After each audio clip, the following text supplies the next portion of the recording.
how to lock or unlock file and folder in Windows 10 or 11. So if you want to lock or unlock file and folder in Windows 10 or 11, then what you need to do is just go with a folder. For example, I'll be choosing a folder, which is right here. Once you have the folder, now you need to right click on the folder and you need to go with properties. Under properties, you need to go with the security section and go with the administrators. Go with edit and again click on the administrator and then go with deny.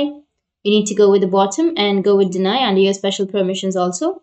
Once you deny, now you need to go with apply and then OK, and your folder will be locked. Now if you double click on your folder, then your folder will be locked and it says you don't currently have the permission to access the folder. Now if you want to unlock the folder, then what you need to do is just right click on it again and go with the properties section, go with security, go with administrators, go with edit and then go with administrators, and here uncheck all of these options one by one. Once you uncheck, go with apply and then go with OK and again OK. Now if you double click on it, then it will open the folder. So that's it. That's how you can unlock your file or folder, or that's how you can lock it. And if you have any questions, feel free to comment below. Thanks for watching.